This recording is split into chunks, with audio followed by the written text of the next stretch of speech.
My name is Joe Morris. A lot of people often want to know if I'm the same Joe Morris who plays football for the New York Giants.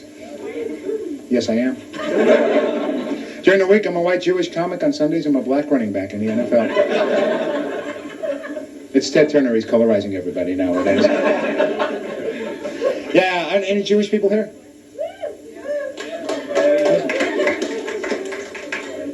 I went to an all-Jewish high school. We didn't have a good football team. We didn't have a good basketball team. We had the best damn cheerleaders in the city, though. They'd come out and go, Igby, Ikey, Jakey, Sam, we are the boys who don't eat ham. Baseball, football, swimming tank. When we get money, we put it in the bank.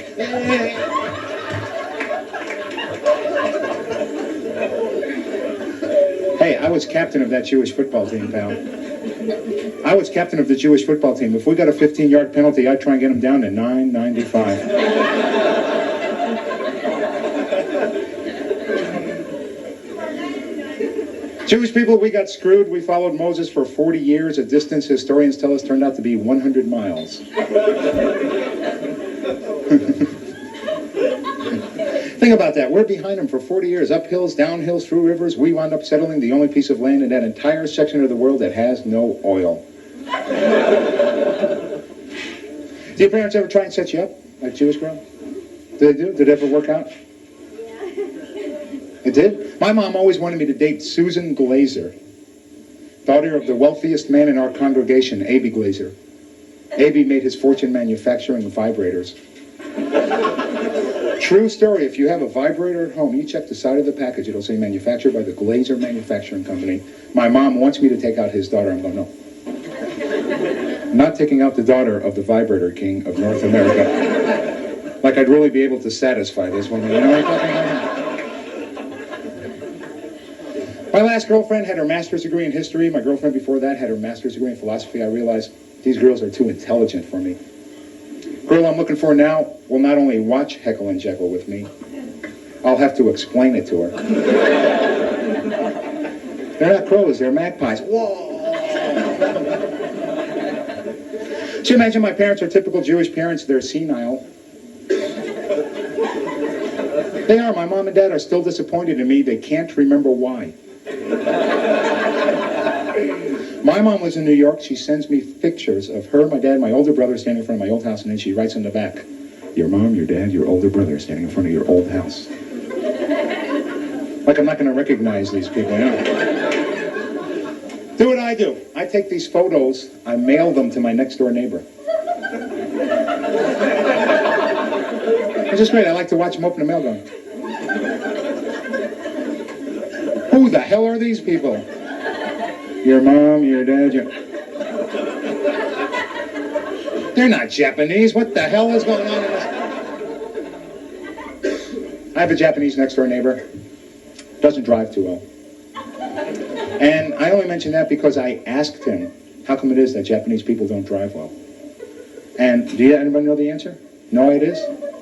Japanese people don't drive well, he told me, because when you're living in Tokyo and you always have to escape from Godzilla and Mothra and Rodan, that is the truth, pal. You don't have time to signal for a lane change or yield right away because you're busy hauling ass out of town.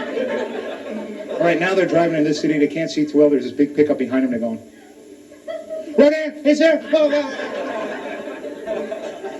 I said, hell, do what I do. I drive like a maniac. Put a big sign on my car. It says, I have no auto insurance. People move. I'm from New York originally. Nice to see you. Long Island, what part? Oh, so, and have you been to Disneyland yet out here? No. Okay, this is what you do. Go to Disneyland. Oh, look at this. It's like Rand McNally back there. It's like Disneyland or Disney World that's out here.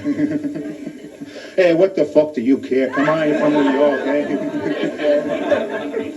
See New Yorkers at Disneyland. Hey, come on, mouse, move it. Come on, let's get out of here. There's a ride called the Jungle Cruise, okay? Simulate a trip through African environment. When you get on, the guy keeps a gun right by that steering wheel. Take it. Put it in your back pocket. Make sure he doesn't know. He'll be going like, please keep your arms and legs inside of what we're going through. Hippo-infested waters. They only attack one of those hippos is coming. I'll get him for you, boys. What the hell happened to my gun? See, then you stand up. Good thing I brought one. Up, pal. Boom, boom. Hippo might have gotten this whole boat. What the hell is going on here? Then if you have nerve, walk up front and go, take this boat to Libya. I was in Salt Lake City. I said, take this boat to Libya. And there's a guy got real mad. He goes, man, that boat can't go to Libya. It's on a track.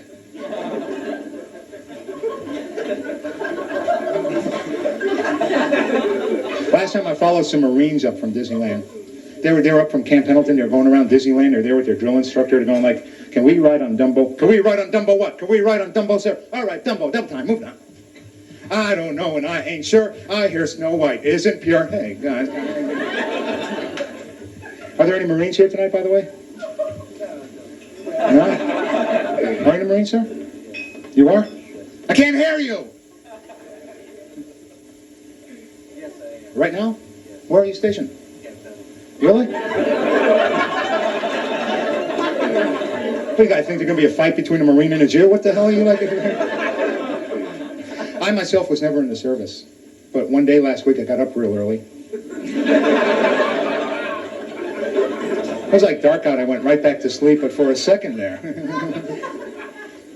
My best friend in high school wanted to join the Marines. They wouldn't let him because he's an epileptic. I thought that was a shame, because if you're fighting somewhere, don't you want an epileptic with a machine gun next to you? Here they come.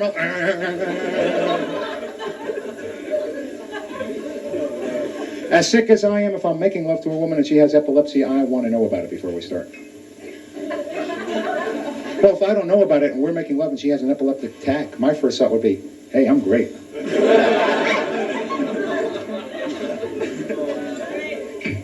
Remember when your mom or dad taught you about sex? And you're getting married? Have you learned yet, sir? Oh, self-taught. Well, a lot of us has taken that home study course. You know, I'll tell you what my dad said. My dad actually closed his lecture. Me and my brother were 9 and 11. We didn't know what the hell he was talking about. And he closed his lecture like this. Honest to God, word for word, he said, I'm going to tell you boys what's natural and unnatural about sex, okay? This is woman, this is man. Notice, man and woman go together. Woman and woman cannot go together. Man and man cannot go together, but man and woman. That's the way it should be. You boys remember that. We had no idea what the hell, we didn't know what the hell he was talking about. I went, excuse me, sir, is this possible? I used to watch Ed Sullivan convinced he was sending pornographic messages to his wife. Before we bring out the Beatles.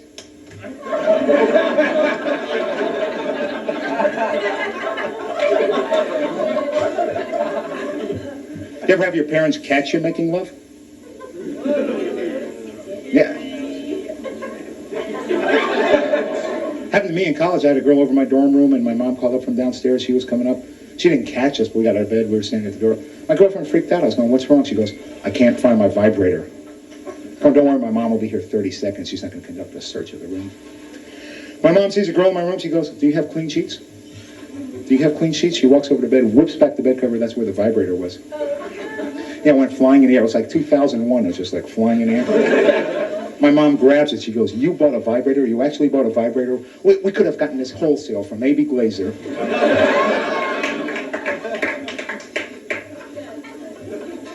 So when I was growing up, I watched Ed Sullivan. I also watched Engineer Bill.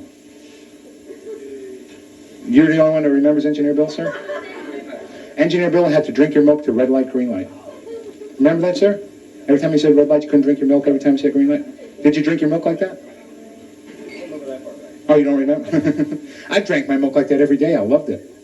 My mother hated it. I was being breastfed at that particular time. Now my little niece Megan, her favorite show was The Smurfs. Now, have you watched that show? That's sickening. I'm watching this with Megan. I'm going, look at this, Megan. There's 10,000 blue guys living in this village, and there's only one Smurf woman. Smurfette. Sexual tension is building up in this little village. And I'll bet that's why these guys are blue.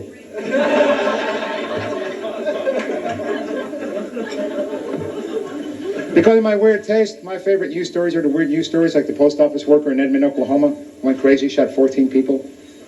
I only thank God he was a post office worker, because you know how slow they are. A normal guy would have shot 40, 45 people like that. You read about the guy who robbed the home of Eugene Cernan?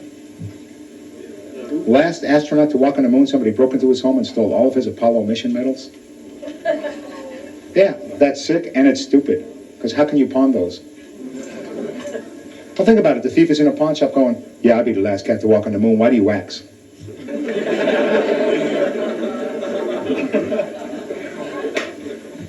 I like to do weird stuff. You got to do stuff like this. When you get a wrong number, don't tell them. Do you do that, sir?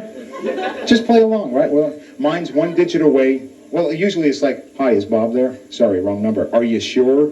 I don't know. Let me look in the closet. I'm always getting the same one. Mine's one digit away from Allstate Insurance.